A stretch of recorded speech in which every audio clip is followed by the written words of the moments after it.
Hi everyone, welcome back to my YouTube channel. आज जो मैं प्रॉब्लम सॉल्व करने वाला हूँ वो लीथ कोड का एक हमारा क्वेश्चन है, जो कि है हमारा कस्टमर हु नेवर ऑर्डर्ड। मैं आज इस क्वेश्चन को सॉल्व करूंगा और आपको बताऊंगा कि इसको कैसे सॉल्व करते हैं। मैं इसे दो तरीके से सॉल्व करूंगा और मैं आपको दोनों तरीका सिखाऊंगा कि मैं इसे कैसे सॉल्व कर रहा हूँ।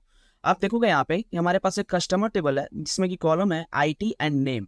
एक और टेबल है हमारे पास ऑर्डर, उसमें है ID एंड कस्टमर और कस्टमर ID। इसमें क्या है, कस्टमर आईडी जो होगा वो कस्टमर टेबल के आईडी से क्या होगा, प्राइमरी की एंड फॉरेन की रिलेशन होगा।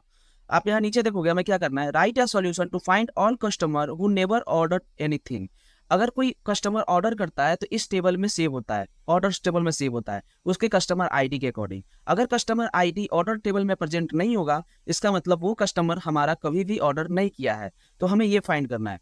Return the result table in any order. हमें ऑर्डर वाइज करने का जरूरत नहीं है, हमें इनपुट आउटपुट टेबल जो दिया गया है इससे हमें बस क्या करना है, वो कस्टमर फाइंड करना है जिसने कभी ऑर्डर नहीं किया है। आप देखोगे कि ऑर्डर टेबल में बस 3 और 1 कस्टमर आईडी जो है इसने ऑर्डर किया है, मतलब जोए और सैम ने सिर्फ ऑर्डर किया है, हेनरी और मैक्स ने कभी ऑर्डर नहीं किया है। तो हमें जो रिजल्ट आएगा वो आउटपुट में हेनरी एंड मैक्स आएगा। तो इसको सॉल्व करने के लिए मैं क्या करूंगा, यहाँ पे आपको आज बताऊंगा नॉट इन फंक्शन का यूज करना, नॉट इन जो होता है उसका यूज करना बताऊंगा। और मैं आपको लेफ्ट ज्वाइन से भी इसको करके दिखाऊंगा कि लेफ्ट ज्वाइन से कैसे इसको सॉल्व करेंगे। तो पहले मैं नॉट इन वाला बताता हूँ कि इसको कैसे हम सॉल्व करेंगे।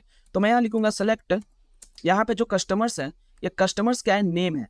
तो मैं यहाँ लिखूंगा नेम फ्रॉम, हमारा टेबल का नाम क्या है, कस्टमर्स।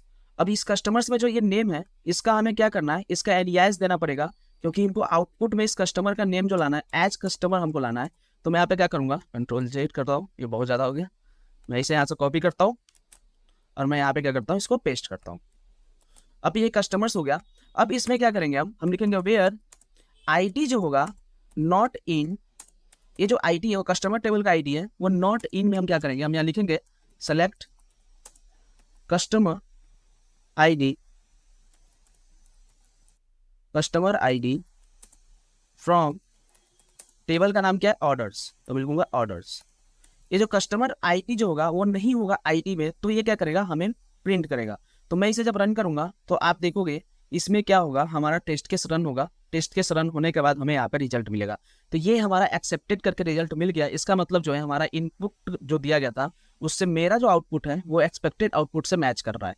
तो ये पहला तरीका था सॉल्व करने का। अब मैंने दूसरे तरीके से बताता हूँ कि दूसरे तरीके से मैं इसे कैसे सॉल्व करूंगा।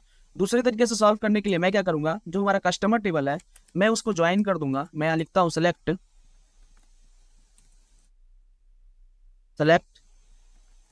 Star from customer.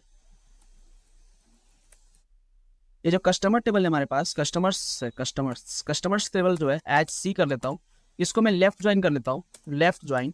और लेफ्ट ज्वाइन में मैं क्या करूंगा, इसको करूंगा ऑर्डर टेबल के साथ हम ज्वाइन। तो मैं लिखूंगा यहाँ पे ऑर्डर्स, ऑर्डर्स को हम कर देंगे ओ। और अब हम यहाँ पे क्या करेंगे, यहाँ लिखेंगे on C dot I T जो है वो इक्वल होना चाहिए O dot customer I D के, कस्टमर आई डी। अब मैं जब इसे रन करूंगा तो मेरा जो अभी जो रिजल्ट आएगा वो सही नहीं आएगा, बस मैं दिखा चाहता हूँ कि मेरा जो आउटपुट आ रहा है उसमें मैं क्या करूँ कि मेरा रिजल्ट मिल जाए। तो मैं जब इसे रन करूंगा तो आप देखोगे कि यहाँ पे हमारा जो है ना ये नल वैल्यू जो मिल रहा है, इसका मतलब ये है कि ये हमारा ऑर्डर टेबल में प्रेजेंट नहीं है।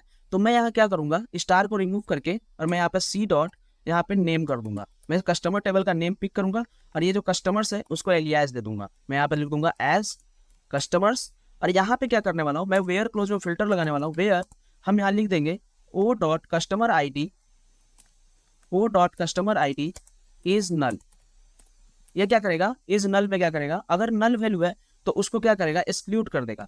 अब जब हम इसे रन करेंगे तो आप देखोगे कि ये रन होगा और रन होने के बाद हमारा यहाँ पे रिजल्ट हमें मिलेगा। ये टेस्ट केस रन हो रहा है, ये हमारा थोड़ा स्लो चल रहा है अभी बट ये टेस्ट केस रन होगा, उसके बाद हमारे यहाँ पे रिजल्ट मिलेगा। आप देखोगे यहाँ पे एक्सेप्टेड करके हमें रिजल्ट मिल गया है। इसका मतलब यह है कि हमारा जो रिजल्ट है वो इनपुट, मेरा जो आउटपुट है वो हमारा एक्सपेक्टेड आउटपुट से मैच कर गया।